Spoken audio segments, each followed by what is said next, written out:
All right, everybody, welcome to this very special episode of Locked on Avalanche. If you're watching on YouTube, you can see on the screen Katie Gaus from Altitude TV, the latest addition to the Avalanche family, is joining us right before the season gets started. So much to get to with Katie, so why are we waiting?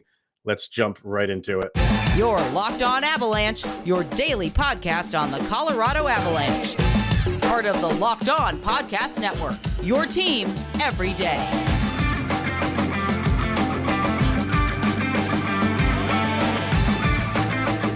All right, everybody, welcome to this special episode of Locked on Avalanche. We're part of the Locked On Podcast Network, your team every day. Thank you for making this your first listen of the day. That's always appreciated. You can follow us on our social media platforms, LOPN_Avalanche on Twitter, Locked on Avalanche on Instagram. Questions, comments, concerns, and opinions to lockedonavalanche@gmail.com. And follow us on our YouTube channel over on YouTube. Hit subscribe. You can get notified when a new show goes live. And like I said in the beginning, if you're watching on YouTube, you can see Katie Gaus from Altitude TV is joining us. She is the rinkside reporter, going to be following the Avalanche all season long. The jealousy is high over here anyway. Katie, thank you so much for joining us. This is great. Awesome. No, guys, thank you so much. I appreciate the nice introduction there. And as you said, couldn't really be a better team to work for and to cover right now. So I am very excited about this upcoming season. Kind of felt left out with all the cup stuff. I got there right when they won, and I was like, I didn't really do anything. So now I want to be a part of it for real. Really excited to start this season with a team that looks pretty sick. Well, you got you got hired like during the playoffs, or is it the Stanley Cup they were in?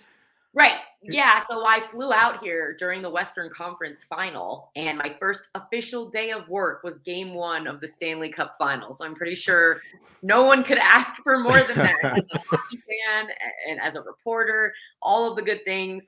It was great. But, I tell people this because I don't want anyone to think I'm a complete bandwagoner. Mm-hmm. I did apply for the job and kind of get hired before the regular season was over. So in theory, it wasn't like I just completely jumped ship and was like, "Hey, they're going to win the cup. I want to go there." So I had a little bit of a kind of a time period where I was, still, just trying to figure out where I was going to go, and it worked out really well. Timing wise, was pretty good. Perfect. No, and even if you did bandwagon jump, I would have done the same exact thing. Yeah. Exactly. I mean, it makes it more fun. So we're going to get to a lot. We'll talk about the Avalanche stuff in a little bit, but we kind of want to, get to know you and kind of like the listeners of the Colorado Avalanche and kind of like your background and history with hockey. I know, like, interestingly enough, I was looking up like where you worked before. You went to SUNY Geneseo. Yes. I went to SUNY Cortland. Wait, no way. My husband went to Cortland. Really? Yeah, that's a small world. Yeah. Oh my goodness, because no one ever knows what SUNY is. No, SUNY and CUNY. Yeah, nobody really knows. But I don't because Geneseo is more towards like the Finger Lakes area. So I mean, they're like right outside of Rochester. Yeah, and Cortland's like just south of Syracuse, so they weren't too far away from each other. But... No, I played field hockey there, and actually we used to play Cortland and get our butts kicked all the time because they were so good. Well, that's the thing. Like all the SUNY schools are known for like their thing. You know what I mean? Like SUNY Oneonta is like you're going there if you're like teaching. Mm-hmm. Cortland was phys ed. Yes. If you're going to so they had a lot of jocks there. A lot of jocks, really good. I know there's like the Cortica football and all of that. I loved it because they didn't have a football team. So hockey was the number one sport, which I was totally happy with because that's all I care about. But you were into the sport long before you got there, right? Yeah, correct. So I'm from Pittsburgh, Pennsylvania originally, and I grew up playing. I told everybody this when I got the job, but I started in figure skating, and it took me about 5 seconds to realize that I hated it and wanted to be hitting the guys and playing hockey. So I played growing up in Pittsburgh. My whole family is a hockey family. The reason I went to Geneseo is because my dad actually played hockey there as well.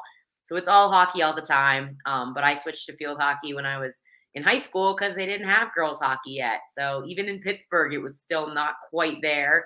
But I've loved the sport my whole life, and having played it just kind of made it a natural transition for me in terms of becoming a broadcaster and wanting to focus on hockey as well. So I covered the Ice Knights, and then while I was at Geneseo, I was working for the Rochester Americans, the AHL team of the Buffalo Sabres. So I was getting my pro hockey reps that was in 2013. So it's been almost 10 years now in the Hmm. hockey industry, and I have been everywhere from Erie, Pennsylvania to Chicago to obviously South Florida and now out here. So it's been a journey, but it's been hockey, hockey, hockey the whole way. And I really wouldn't have it any other way. I was gonna say, was that the plan to do hockey, or do you just want to get into broadcasting, or specifically into hockey? Yeah, it definitely specifically hockey. So my first job out of college was working in Erie, PA, just in local sports. And so I was just literally a sports anchor on the weekends and an MMJ reporting on sports throughout the week, covering everything, mainly being in Eastern PA, or excuse me, Western PA, Hmm. was covering a lot of football. And while that was all really good experience and being in a newsroom and all that good stuff, I knew the whole time, I was like, oh man, I just want to be doing hockey all the time. And thankfully, Erie had the Otters, and I actually got to cover, what is it, Dylan Strome, Alex DeBrincat, some really solid Hmm. players out of the OHL. But it was just like every time I had a hockey assignment, it was the best day of the week.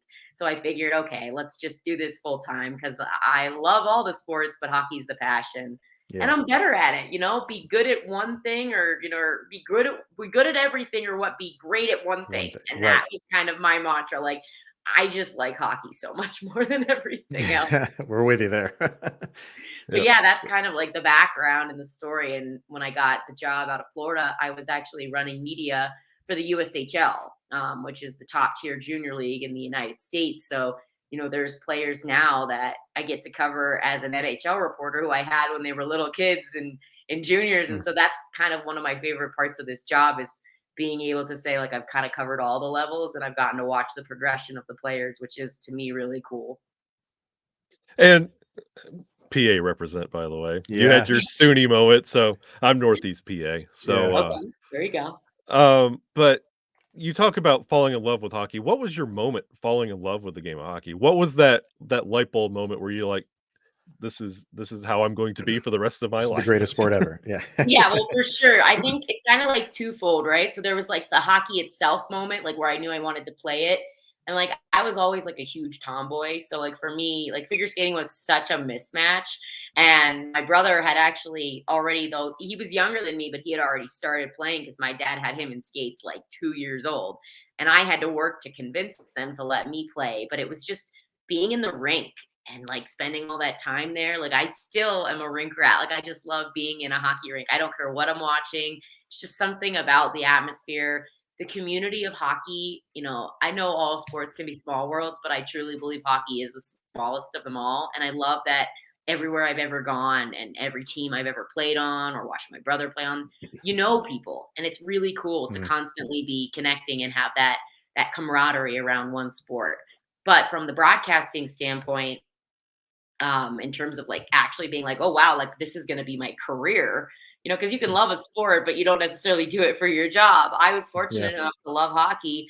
And then when I got at Geneseo, the radio broadcast was like, hey, we're kind of thinking about adding a sideline reporter.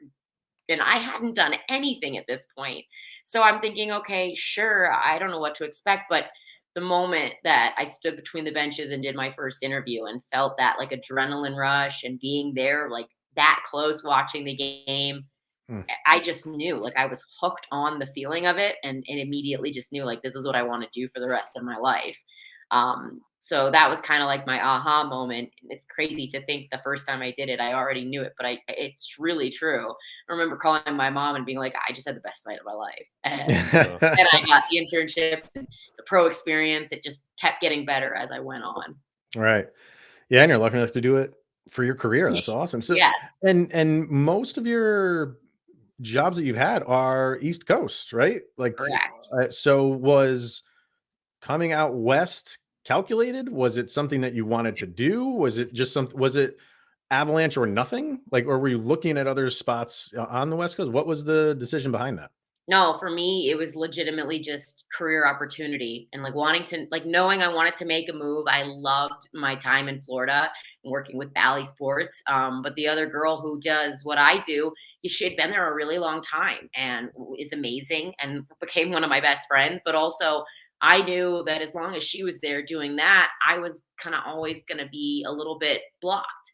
And I Mm. wanted to be able to add hosting and just just continue to grow, right? I mean, you don't want to plateau in your career. You want to always at least have the opportunity to try new things and to move up. So I just started looking for anything, anywhere. Of course, yeah, NHL, hockey, but any other Sure. regional sports networks, I was really kind of willing and ready to go anywhere. And anybody that works in this field will tell you, you have to kind of be okay going anywhere.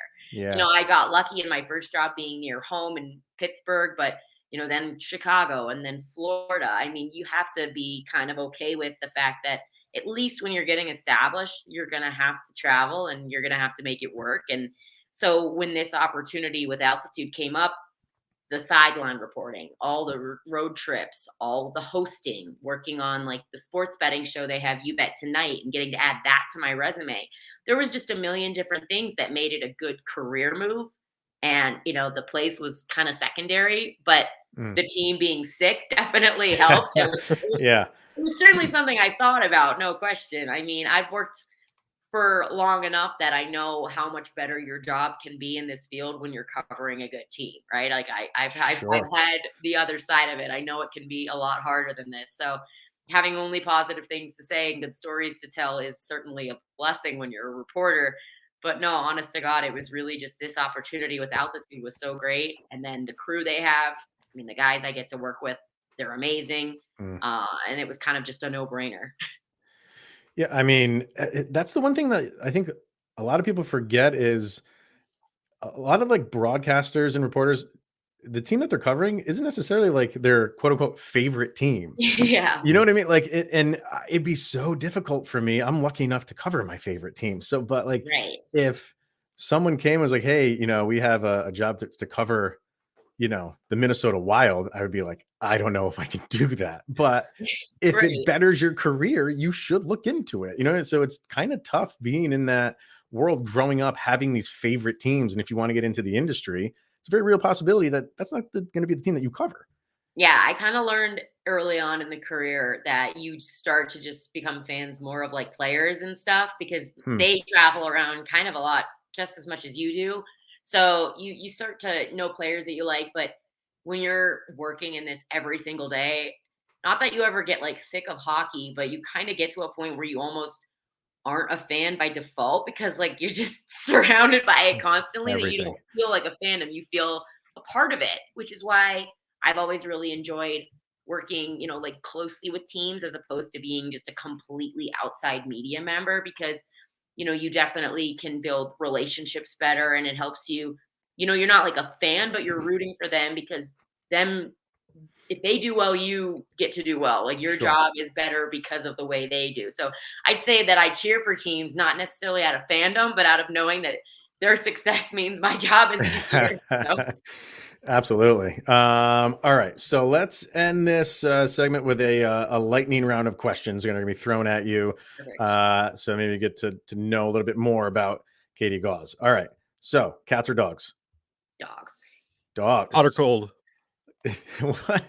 Cold. Specific dogs or no? What do you have? Specific? Oh no, dog? like I'm obsessed with dogs. In grad Doesn't school, I actually worked at an animal shelter for a year and a half, getting my master's degree, and I was using that job just to kind of like kill time. But I'm obsessed with dogs. I have a rescue. He's my buddy. His name is Henry. And anyone that follows me on Twitter or Instagram knows that I'm just basically always talking and posting with them. So that's like part of my core identity. is having a dog in tow. Love it. Yes. Netflix, Hulu, or Disney Plus? Depends on what I'm currently binging, but I'd say overall, mostly Netflix. All right. Roller coasters or water slides? Well, water slides. Pineapple on pizza? Not personally. Don't have a Oh, problem man. with weird toppings. It's just not my thing. Really? Okay. Because I'm fine with it. I'm I a big know. pizza person, though. Having gone to school in upstate New York, I know what good pizza is all about. So if anyone has any great Colorado recs, please send them my way because I'm spoiled. Now in Geneseo, it was the cold cheese pizza thing there. It's just like your hot regular. No, it was a thing, but I like when it comes to food, I guess I answered your question and I said cold, right? But that's more like what I would want to be temperature wise. Like when it comes to food, I want everything super hot. Well, the cold cheese pizza is just your regular slice of hot pizza, and before they give it to you, they throw just cold mozzarella on it and hand it to you. Oh, Oh, okay. Yes. Interesting. I've never Yeah. tried that, but Oh yeah. let's do it down. Favorite holiday? Oof, probably Christmas, because that's like the one time that I usually get to see my family and everyone has a little bit of a break because most people in sports don't get other holidays. That's true. That's very true. Favorite movie? Step Brothers. Oh my God, really? I actually That- use this question when I interview players and do rapid fire, and every once in a while I get one of them saying that, and I immediately hit them with the, "Did we just become best friends?" So that I like to watch that movie a million times and never get sick of it. It's one of those that never gets old. Yeah, I'm a or anything, massive Will legitimately Ferrell fan. anything with Adam Sandler. I love him. You're a Sandler fan? See, I'm a Will Ferrell fan. I could anything with Will Ferrell. I am Both. all for it. Yeah. All good. Yeah. Favorite ice cream flavor? Cookies and cream. Okay. Or can get down cake with that. batter. See, I don't like the cake batter. It's a little bit too sweet for me. It depends. Cookies I and usually cream, put okay. Oreos in the cake batter, and it kind of. All-time favorite athlete? Oh my goodness! Wow, no one's ever asked me that. Probably. Well, I feel like I'm going to answer this and then think of another one later, but Marc-Andre Fleury, love him. You gotta like him. I mean, like you were Well, saying yeah, earlier, I always personalities and it off stuff. of people I know. Like, I just like it's more about personality. Like, I could care less like Right. what you actually do on the ice. If I've met you and I've interviewed you and you were awesome, that's usually like enough to win me over. Like Mackenzie Weegar, huge fan. Yeah. Just the best guy. Yeah. No, Fleury definitely is a likable guy. Or anybody that was on the 1980 Olympic team, because Miracle is probably my second favorite movie. Oh my God. Never, ever, ever gets old. And they did No. I was such a skeptic when that movie was coming out. I'm like, there's no way that they're gonna do it justice. And they Oh, they completely did so good. They I crushed worked it. at Total Hockey in high school, and one of the only movies we were allowed to play on a loop was like Mighty Ducks and Miracle. So I can like quote the whole thing. And finally, I was gonna put you in a corner here. Avs or Panthers? Oh no. Come on. I'm not going to make an answer. That was more just reactionary than anything. You've got the reaction for sure. I've got like I can think of like 10 people on Twitter right now who would absolutely roast me if I didn't say Panthers. But no, I mean you got to go with the team you're with. It's got to be Avs, right? There you I'm all go. in. All right. Perfect. All right. So let's hear from Built Bar, and then we will get into current Avalanche stuff, the team that you are covering. Well, here's another. Do you like marshmallows? Only when they're with s'mores. Like I like making s'mores, Okay. but I don't necessarily just like want to eat a marshmallow. See, yeah. Kyle and I are split on this. Kyle's a marshmallow fanatic. I am not. Yeah. But Built Bar, if you haven't had Built Bar before, they make these. They're the best tasting nutrition bar on the market, and they have these things called Built Bar Puffs, which are nutritious marshmallows. Believe it or not. So they have a brand new cookie dough chunk puff. It's a light and chewy texture, real cookie dough chunks. And of course, they're covered in 100% real chocolate. It's all the joys of eating cookie dough without the hassle of making it. Plus, it's healthy for you. Cookie dough chunk puffs are only 160 calories, and they have a whopping 15 grams of protein. So go to built.com, use the promo code LOCKEDON15 to get 15% off of your order.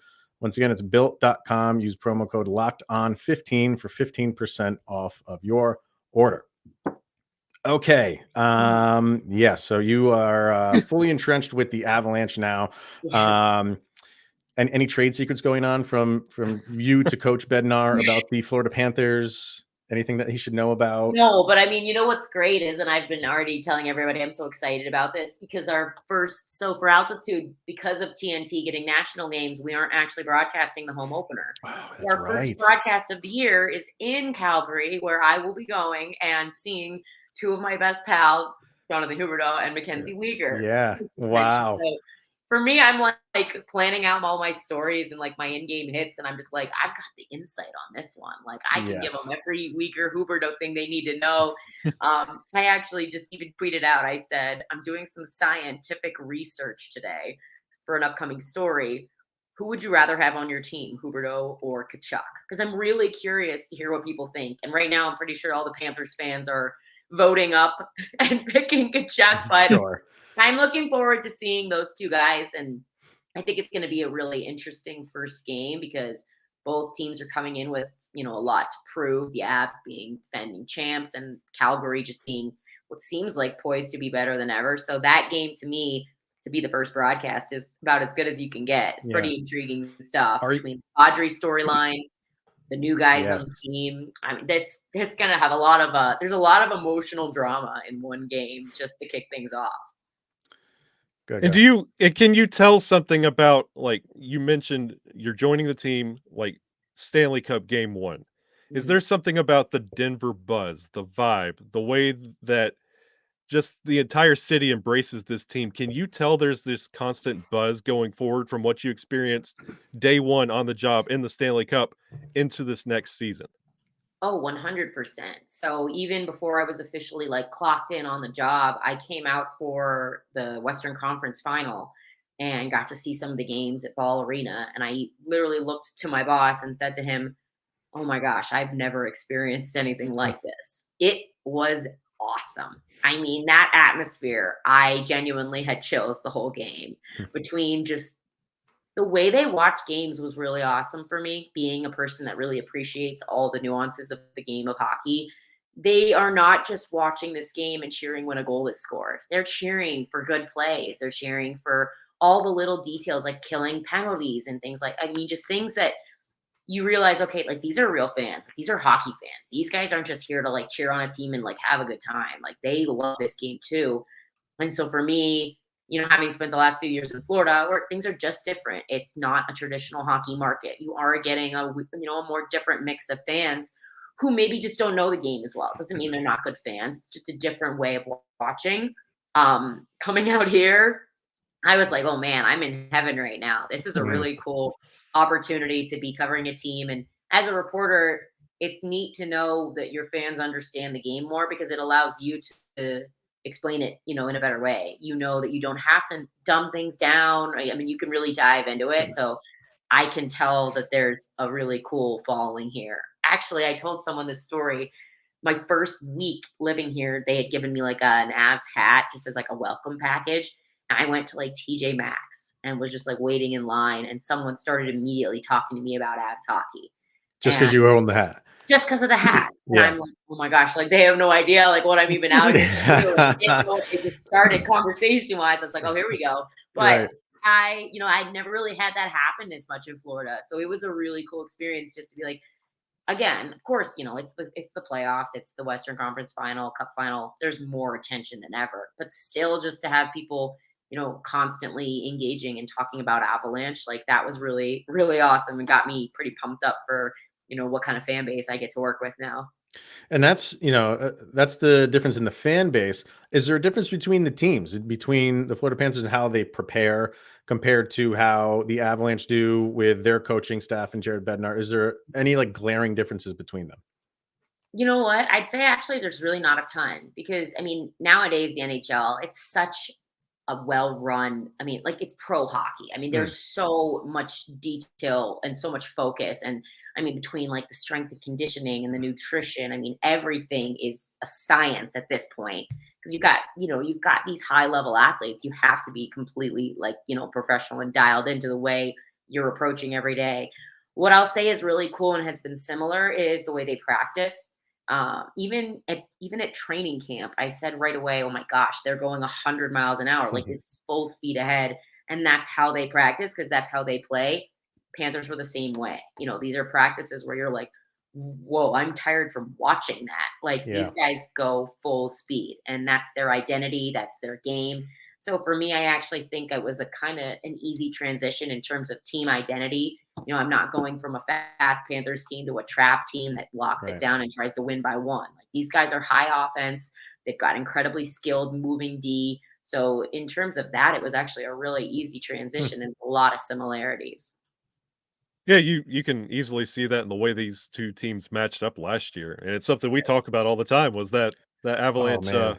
Panthers game. Like, we talk about it as like our favorite one of the So year. good. Oh, I know. I remember standing along the sidelines and watching it, and I was like, "Oh my gosh, this is crazy!" And obviously, the Cats lost, Yeah. but it was just like the game was never over. Like it didn't matter Mm-mm. what the score was, and that was the Panthers' identity all year. Was you can be down 4 goals in the third, and you're not out of the game, but the way the two teams just constantly go back and forth, like there was just too much skill on both sides for anyone to ever feel safe about any score, and it was so fun to watch.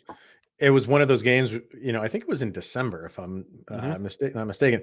It was one of those Yeah. games where you're like, okay, I want to see this 7 times later on in the year. It And really was. everybody did. I mean, all season long, they kept, touting that this could be the best final ever. And Mm. unfortunately, just the Panthers being that they are still getting the experience needed to take those next steps, which is, I mean, really, truly another similarity to the Avalanche in terms of that second round hump for the Panthers. It was round one. And then I mean, everybody, I'm running into Tampa in the second round. It's just not fair.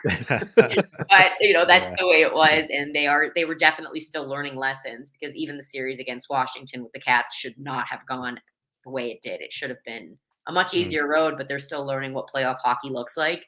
And the Avs were kind of a few years ahead of that, of having Mhm. already gotten the heartbreak and having learned what it takes.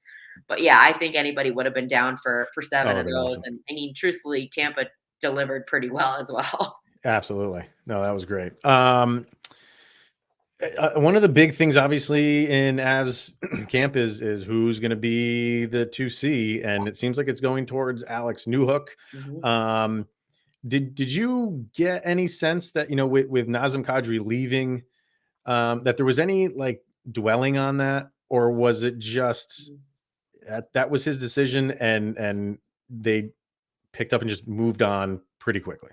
Yeah, no, I didn't feel like there was any dwelling at all. I really think it was one of those like, good for him. We won the cup. We all got what we wanted. And Right. for him, when it's a contract year, I don't think anybody can blame somebody for striking when the iron is hot. He Right. knew what he had. He had a career year. It was amazing. And I think anybody in his position would have done the same thing. So there was certainly no animosity whatsoever. I also don't think there was any dwelling because the team has kind of constantly said how confident they are at being able to win as a group and, replace guys by committee and just kind of, band together and fill those roles. Because I mean, Burakovsky again, Hmm. he's a big piece that you lose too. But again, it's just one of those like next man up mentalities, which is kind of the same way that you're successful in the playoffs because everyone knows there's going to be injuries. And so having next man up, they just kind of carry that over from what they did in the playoffs to the off season of knowing Kadri wasn't coming back.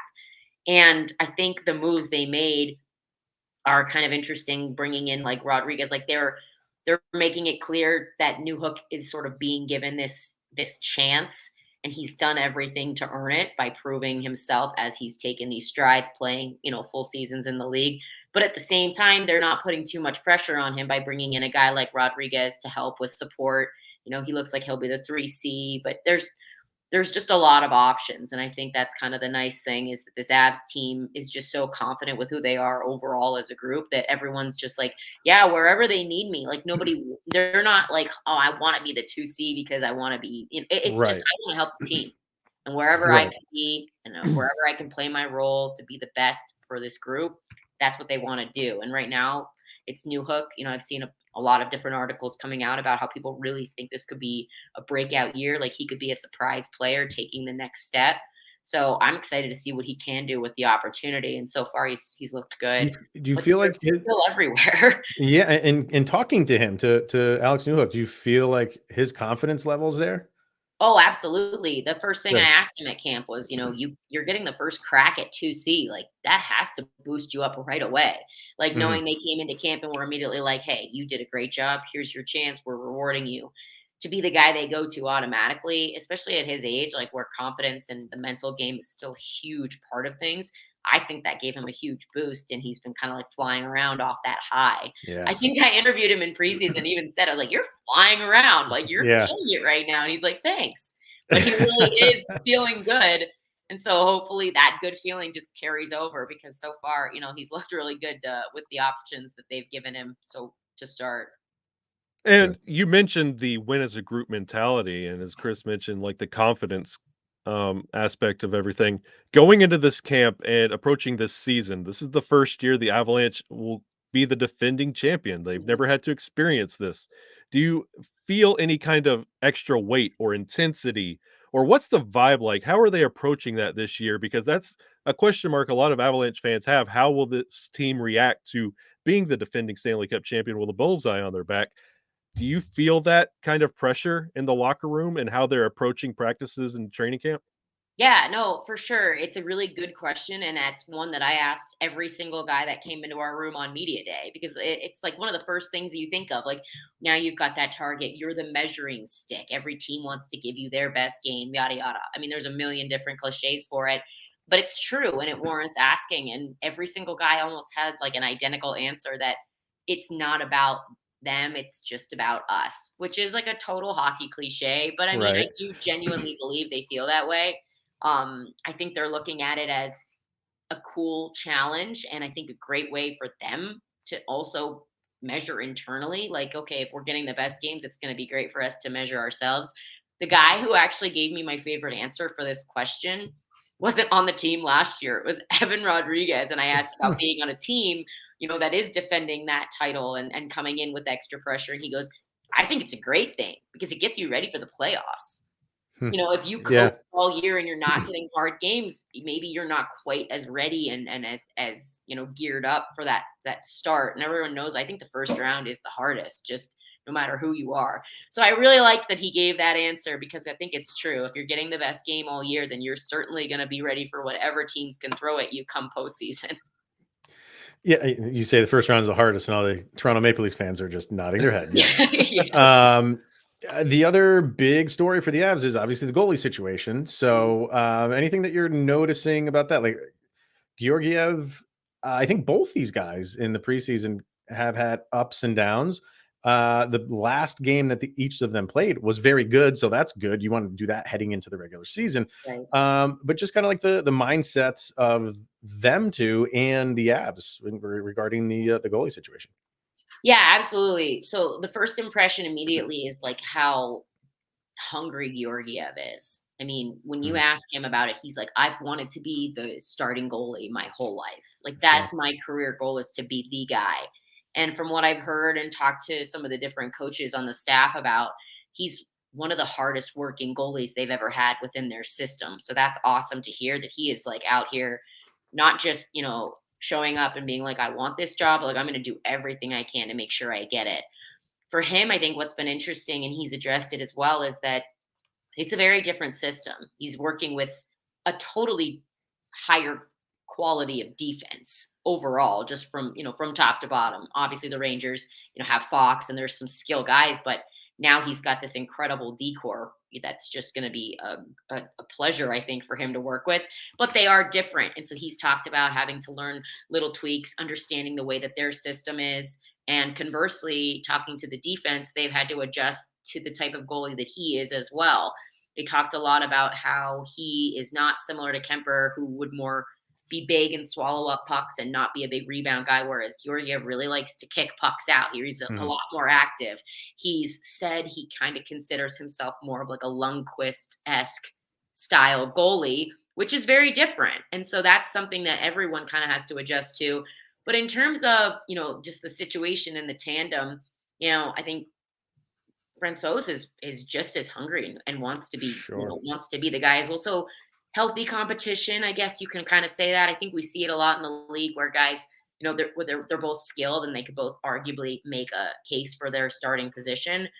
But I do feel that it is Georgiev's net to start, and he is going to be given the first opportunity to own that position.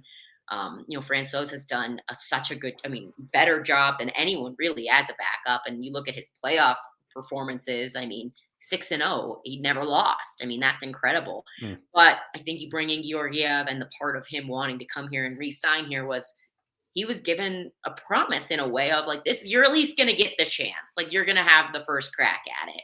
And Yeah. so I think he's going into it with that mindset, and it's kind of his net to lose. And Sure. truthfully, worst case scenario, you've got two great goalies that are sharing it, which is not a bad spot to be in at all. Not at all. Yeah, especially when there are teams in our own division that don't even have one that they can hold up 100%. to. Yeah, the So goalie the carousel was weird this year. There's some interesting tandems right now. Oh yeah. and the teams that missed out on the carousel, you kind of scratch your head. So yeah, it's a good problem to have, and I really like hearing about this positive energy. And like you've talked about, like the goalie tandems, and you've talked about the vibes. What about what we refer to as the three-headed monster? What's the vibe around them going into this season? What do we expect from Nathan MacKinnon? Is this like he's got the contract, he's got the cup? What's next for Nathan MacKinnon? What's feeding him this year? Oh, absolutely. I actually, like, ironically, was the first person to get to talk to him about his new contract because we were at the golf tournament and the news broke, and we're all just like, we're all just out Yeah, here that's Yeah. right. golfing, and they dropped this bomb on everyone. And I was like, hey, Nathan, can I chat with you about the golf tournament? And then at the very end, I was like, oh, by the way, you're the highest paid player in the NHL. How's that? Yeah. His immediate reaction was very Nate-esque and just, I'm just glad we got it done before the Oh season. yeah. I'm sick of hearing about it. And I know everyone's going to ask about it if it's not done, which again, you can see that in a lot of guys. But I think what's driving him is just what's always driven him. I don't think it's changed. The guy loves winning. They've all said this, right? Like they want to win again. Like, okay, you won. Why do you want to go back to back? The feeling is addictive, and they all use that exact same word, like winning and getting to go through those experiences and those emotions and that type of success as a team. I mean, they want to do it again. I think there's an added fuel because Tampa did it. Like, oh, you Yes. can Yeah. do it. Let's do it. Let's do it better. Let's do 3, right? I mean, they couldn't do that. So these guys are ultra competitors, and to even get to this point, you just have to have like this hunger for success, because otherwise they wouldn't have gotten to the level they are. They wouldn't put their bodies through the training every summer. They wouldn't take 2 weeks off and get right back to work in the shortest off season basically of all time, I believe it is. Mm. So I think there's just the testament to the type of competitors that they are, and the fact that they love to win and they want to do it again. It's pretty much as simple as that. Yeah. And like watching guys like him, like Nathan MacKinnon and Cale Makar, like up close in practice and right where you do your job, Mhm. are there moments where you're just like, am I in It's the Matrix or amazing. something? Like this is Yeah. just like Well, I otherworldly when you noticed watch it it. during the Western Conference Final because I was getting to see McKinnon going face to face with McDavid, and I was like, "Holy, this is like hockey heaven right now." I've never seen speed like that, and TV Mm, doesn't do it justice. mm-mm. The only ever time I've ever had like a moment like that was the first time I got to watch Crosby play and skate right full up first close, which pretty much makes sense because McKinnon strives to be the Exactly. Crosby. They're Yep. best friends. I mean, it just like he's modeling his whole career trying to be just like him. So when you see that type of skill, I think it was when he was going like 90 miles an hour and moving his hands faster than I could even keep up with. And I was like, how is that possible?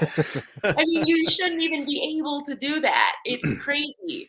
But again, like they're obsessed with getting better and they're obsessed with being at that level. And I mean, they pretty much dedicate their entire every breath to it. So you kind of can't be surprised at the same time when you know the work that goes into it.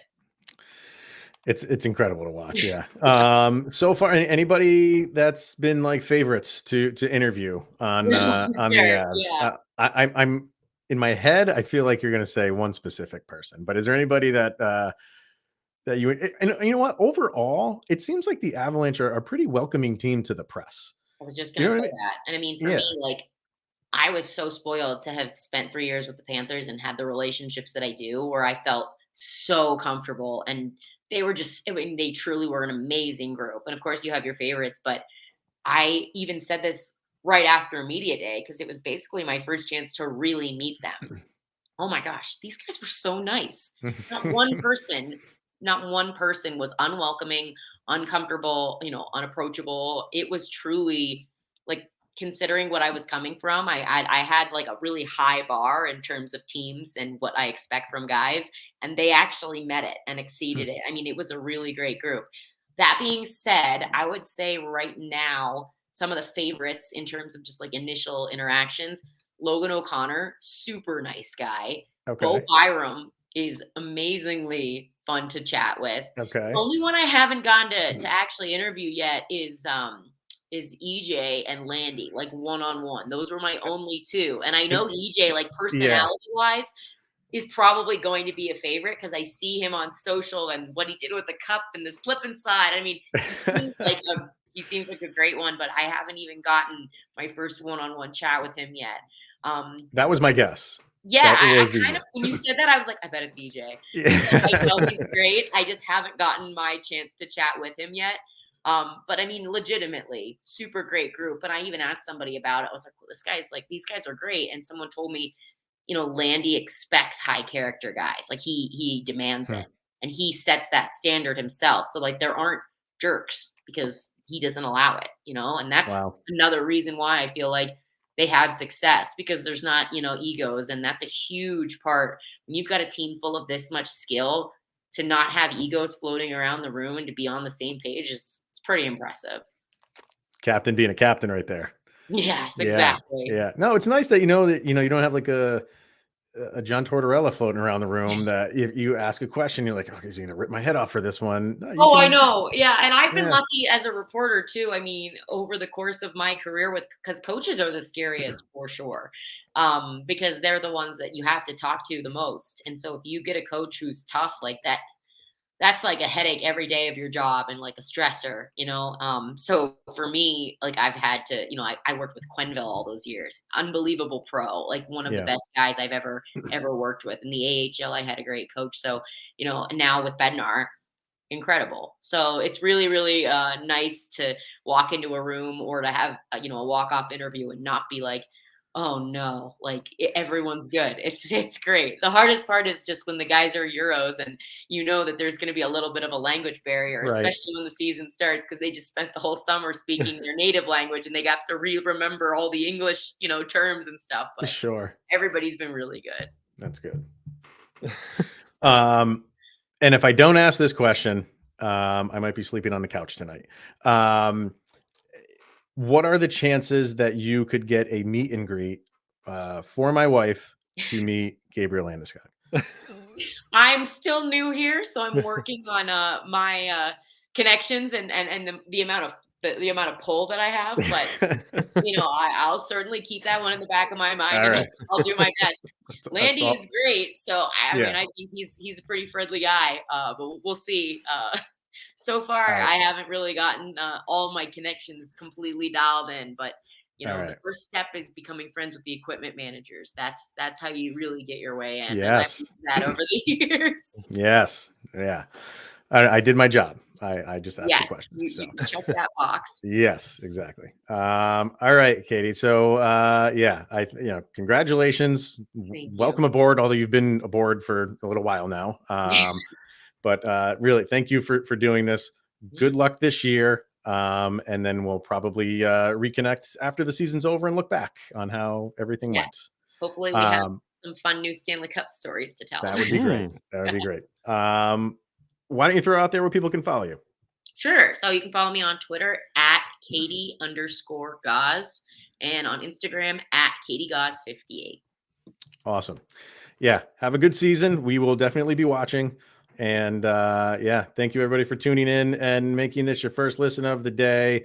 For Katie Gaus, Mr. Kyle Shaggy Von Doom Sullivan, I'm Chris Maselli, and this is the Locked On Avalanche podcast. Thank you again, Katie, and we'll see you guys later. Thank you, guys.